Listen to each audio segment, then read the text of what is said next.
If you are seeing this before or on February 15th, 16th, or 17th, our moon is about to be in Libra with the dark moon. Oh, good golly. Our south node was just in Libra. So we've been working for a long time to bring balance, especially where the feminine, the mother archetype, and energy is for us on an individual level, in our lives, in our relationship, etc., etc. Apply as you need to.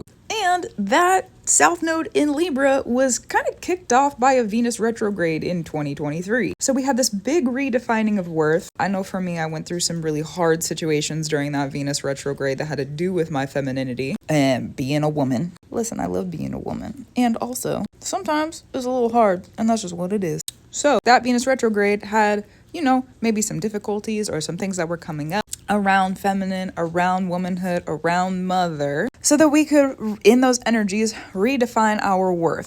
Then we went through the south node in Libra, and there was the redefining of the work, justice, balance is work. As work. So we went through that work, and now the south node is not in Libra anymore. However, we are still going to have moons that have to do with Libra, So this is our first moon since those lunar nodes have switched over, where we're going to be able to see what have we really done for ourselves? What have we really created? What have we consecrated with that south node in Libra? What are we maybe still working through? We're not quite to eclipse season yet, so what are you still maybe working through that has to do with that energy? Is there anything you need to close out or close off? Any realizations you need to have about that feminine energy and the dark feminine too? And that's where the dark moon kind of comes into association with this. The dark moon has to do with the dark mothers, the shadow mothers, and sometimes in my comments when I talk about the mothers or the dark mothers, or people are like kind of confused by that, so let me be more specific, because that's part of the homework Spirit's given to me recently, so let me be more specific. The mothers that you may not necessarily be able to name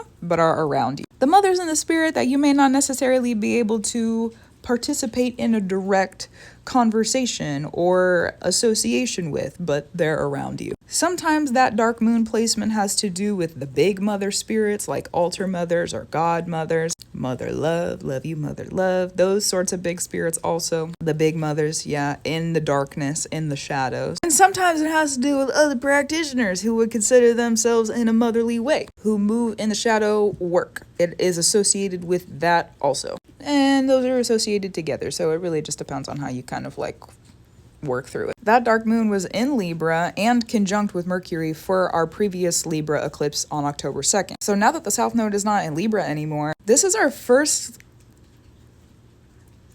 Where are my glasses at? We finally have an understanding from an external point of view. You know how when you go through something and it's really, really changes you, okay? It might be a hard situation, it might be something difficult, but it changes you as a person. And you don't really realize while you're in the middle of it, you don't realize how it's changing you and what you're really going through. But then you make it out.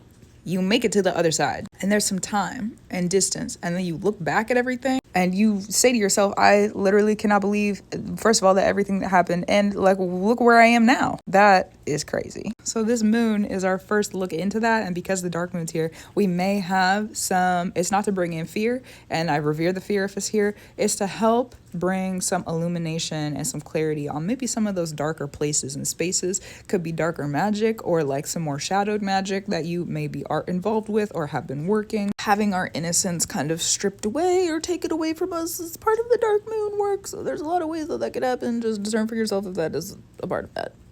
And remember that if you're paying innocence, whether you're doing it on purpose or somebody has taken it from you, that earns you wisdom. Everything costs something in the spirit. Everything costs something in the spirit. So if you're paying innocence, again, whether it was your choice or not, that earns you wisdom. Sometimes not necessarily with a cherry on top. It's not always sweet like a sundae, And it doesn't always need to be.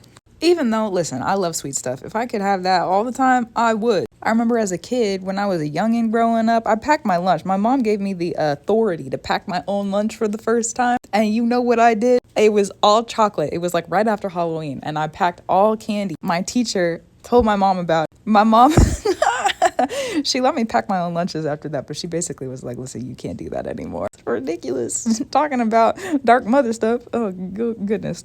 Sometimes we need stuff that's not so sweet, you know? Sometimes it helps us to ground, and that's just what it is. So to bring it all the way around on that moon, if you are learning about some of the things that you've been through, we're about to go through another Venus retrograde. So this is a moon where it's like, okay, we have kind of some more full clarity on some things, preparing us to end a cycle and start a new cycle through the Venus retrograde time period, which that starts on March 2nd. So we're getting kind of close to that Venus retrograde. Venus will also be retrograding in, curious enough, the opposite sign of Libra. That's where it starts, is in Aries. So it's like, the North Node is where it was just in Aries. It has to do with elevation. So it's like, how were you able to elevate yourself up and through these situations? It's like really earning yourself a badge of honor. What did you do? What did you do to earn yourself a badge of honor with the Venus work that we've been asked to go through in the light and the dark, the shadow and the spark over the previous year and a half since mid 2023? Hopefully you can turn around and laugh about it. I'm looking forward to being able to turn around and be like, ha ha ha. First of all, I made it out. Secondly, I got a lot of stuff figured out.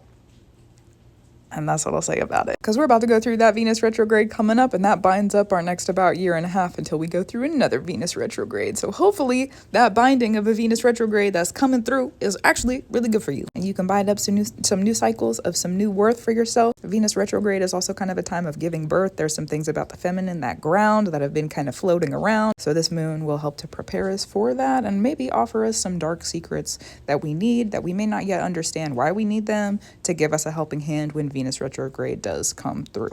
That's the information I have for you. Gratitude, reverence, and love to you. That's true. And I'll talk to you soon. Yeah.